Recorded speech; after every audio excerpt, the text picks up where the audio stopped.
I'm here with Dennis Wingo at the Maker Faire. He is the author of Moon Rush, the book about how to exploit the resources of the moon. Okay, first question. Everyone loves to talk about Mars except for you and Paul Sputus. Why? Well, it's more than just Paul and I. There is a group out there. We like doing it. And as I have the discussion with my friend Robert Zubrin, in order to sustainably colonize Mars, we must industrialize the moon.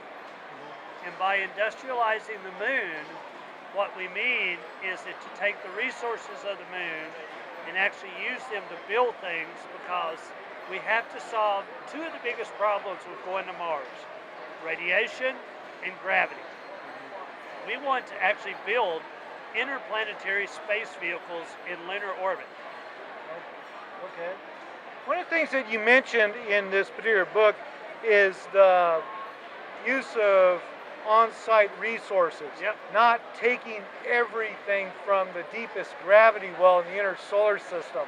Yeah. But I guess going back to the moon, it's only 3 days away, Yep. but yet there's really not that. I mean, there are some lunar missions. Obviously, you gave a lot of exposure or reprocessing these photographs, but yet I always wonder what's with this fixation of Mars.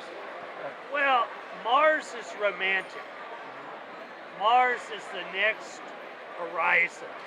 I understand that, and I do think that Mars will be the second outpost of humanity. I have nothing against Mars, but in practical terms, if we want to make the jump directly to Mars, we can do it. If the moon didn't exist, we'd still go to Mars. But if we want to do it cost effectively or much less expensively, use the resources of the moon to help us do that. Okay. One of the things I noticed in this book, you spent a lot of time of the history of, how the Apollo program came about and some of the various things like on the SEI. Yep. There's a lot of it going into history, but why so much time spent about that rather than a little bit of that immediately talk about, setting up an infrastructure on the moon? Well, in order to know where we're going, we have to know where we came from. And we have to understand why the move out to the moon and beyond, the economic development of the solar system is important. In order to understand why it's important, our whole technology base today is based on hydrocarbons. How did that happen? Are we using extraterrestrial materials here on the Earth today? The answer is yes. I talk about Sudbury in Canada. We pulled $100 billion of nickel out of an old asteroid impact in Canada. So we have always used extraterrestrial materials. So it's a way of countering these arguments. Oh, we can't do that. But these arguments are just arguments without any real basis, because we've been doing it. We've been using resources here on the Earth from in space. And so getting them in space, and there's a million times more resources in space than there are here on the Earth. So why not go get them, especially now that we have the technology to do so? Well, like with Gerald O'Neill, as you're one of his children, really present a lot of this in the 70s, but we're in the 17% of the 21st century, and we're still in the same concept. Yeah. One of the things I like to say, we live in the 21st century now. Time to act like it. Because really in the 1960s, when we went to the moon really before we should have. And it was part of a big, competition between us and the Russians. But if it had more organically built or evolved, we might be there now in force. So here we are at Maker Faire, and we have 3D printers. We have all of this advanced technology that we didn't have 40 years ago. that makes going to the moon much easier, because now not only do we want to use the resources, we can actually manufacture our vehicles, our tools, the things we need on the moon from lunar materials. I guess it's also going back to where you wrote where von Braun, at the time he was concerned this whole Apollo will be another one of these Kilroy was here. Yep. We'll just go there for the stunt and then that be the end of it. Well, von Braun was very smart, and he knew that was really where it was going to go, even as they were doing it. So this is why he fought so strongly to have Earth orbit rendezvous and a space station in Earth orbit, so we would have some infrastructure in place to be able to do these things. But we didn't do it, and so it became easy to cancel. Notice when you wrote this book and also other articles, you actually had the opportunity to talk with a lot of these key people, including like the German rocket scientists, and then the generals. I can't quite recall his name, but Darrell, or who worked with the von Braun rocket team at the time. So how did you get the opportunity to meet one-on-one and be able to get the knowledge from these people? Well, I had a career in tech in California in the 1980s, but I wanted to do space. So I figured if I wanted to do space, I should go to a university close to a NASA center. So why not go back to my home state of Alabama? And when I got there, the Germans were still working. And so I went and met Dr. Stuhlinger, one of the inventors of ion propulsion, and I said, I would love to learn about ion propulsion. And he said, well, come to my office, sit and read the book I wrote about it, and ask me questions. Oh, okay. So I was like, okay, yeah. And then I met Conrad Dannenberg. I met all of these other guys who were still active when I first moved to Huntsville in the 1980s. And so I was friends with them all the way through that time until they passed away. Okay. One of the things I also noticed would be, one of the others kind of jumping on to another subject where you have the blog, was the concept of the peaceful use of outer space, and then the whole concept, there's an exploration zone and then there's an economic development zone, particularly what the chairman of General Electric wrote at the time. And so then it was like one of your things, and that is a path not taken, but we could be. Kind of brief insight. Well, what you're talking about, there was a lecture in 1960 by General Electric chairman of the board, Ralph Cordiner. And GE was already working on space stuff in 1960. And you have to understand, this is before the election of John F. Kennedy. And so he was talking about the natural progression and evolution of space at that time. And he foresaw a lot of this. GE built spacecraft in the 1960s. But one of the things that he didn't want to happen is for space to be dominated by government. Because the problem with that is exactly what happened with Apollo. When the government changes its mind on what it wants to do, it just walks away from it. If we had not walked away from Apollo, we would live in a very different world today, where many of the problems that we're all worried about, like climate change, energy, resources, those wouldn't be problems today. But the government, because the people in charge didn't really understand it, they walked away because they saw something they would rather do with the money.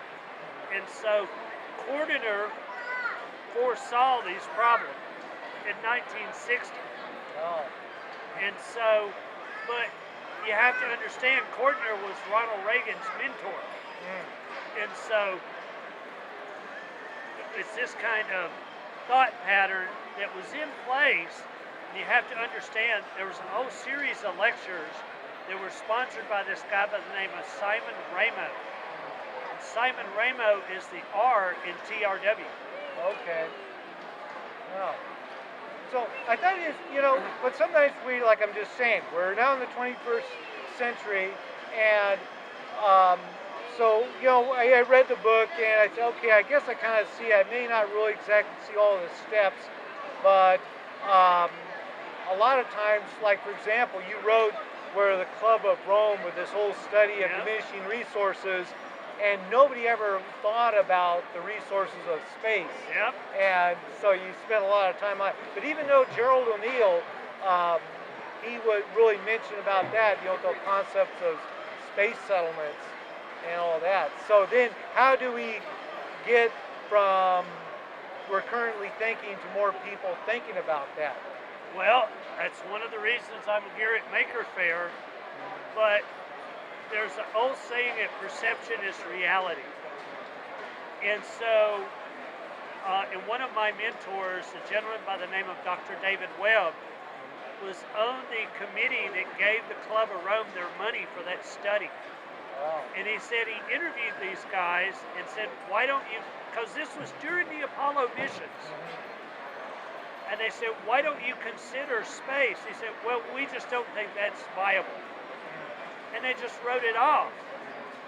But who are a bunch of European bankers to determine the entire future of mankind? At the end of the day, and so here we are 40 years later, 45 years later, technology that they said in the book could not solve any of our problems. We've changed the world with the internet. We've changed the world in terms of drones and all these different technologies that we've developed. And so now it's time to take the next great leap into space because it's much, much easier to do now. And if the government doesn't do it, Elon Musk and Jeff Bezos are going to. Yeah, I guess unlike other previous visionaries, these guys have a lot of money. I imagine if they're thinking what you summed up in the book, just think what a billion kilos of platinum can do for your portfolio. Well, what we want to do is to bring down the price of platinum because we want to make a fuel cell competitive with internal combustion engines. The day that happens is the day that internal combustion goes bye-bye because fuel cells are much more efficient than an internal combustion engine. Yeah. So these are the things that we talk about and advocate and work with the people who have money. We work with these people who do have money to advocate and to help them and to do things ourselves to push the ball forward. And that's all you can do. Okay. Okay. Well, we have fun here at Maker Faire. There's a zillion people.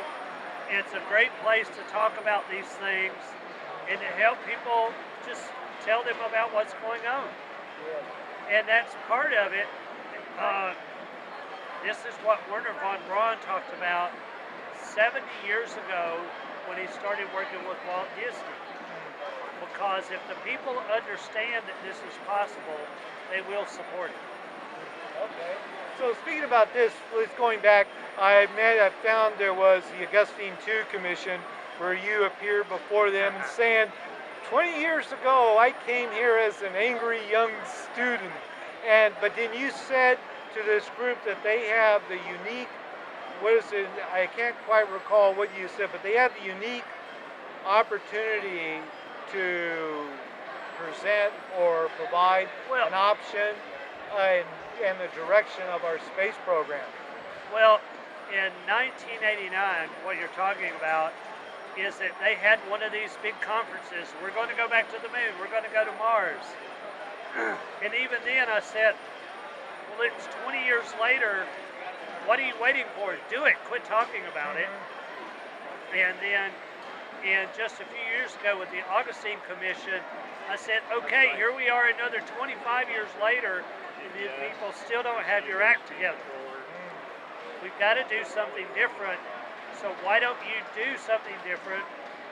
Support materials from the moon, support industrialization, rather than trying to justify everything because of science and prestige. Because it's clearly not working. Yeah, I remember, especially with the heavy launch vehicle, even though they got SLS on that. But so part of this whole thing to present your book, to mention to that, because I guess a lot of times, a lot of many people are just not aware of where our space program is, or they confuse it with science fiction and fact.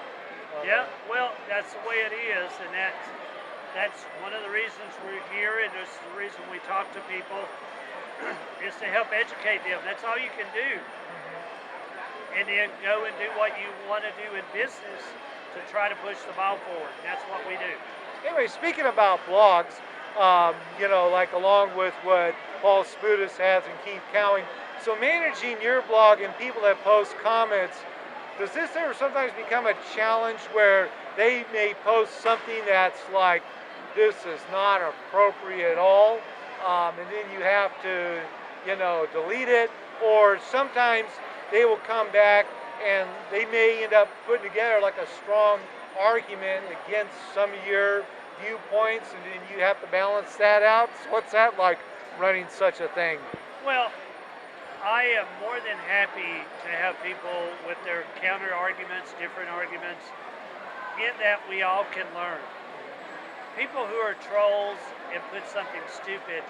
I've been on the internet since 1984. The delete key works exceptionally well. Okay. Anyway, speaking about people, particularly this was, one of the photographs that I have here. Oh, here we go, right set up. This whole this lunar orbiter imaging program that you with Keith Cowing and others have been working on, the one thing that really kind of stood out was Nancy Evans was one of the key people to save these tapes, because they could have easily head to the landfill. And it almost highlights like all this stuff, there's really a person behind it. Absolutely. And if it wasn't for a person or someone, it would not exist. And that happens so many times in historical preservation. If one person believes in it and they do whatever it takes to save the book, save the manuscripts. Think of those people that hid the Dead Sea Scrolls in a cave. They're, during the War of the Rebellion in 68 AD, people that understood the value of this and put their lives on the line, and that's what Nancy did. That's what other people have done, and I think we've played our own small role in this.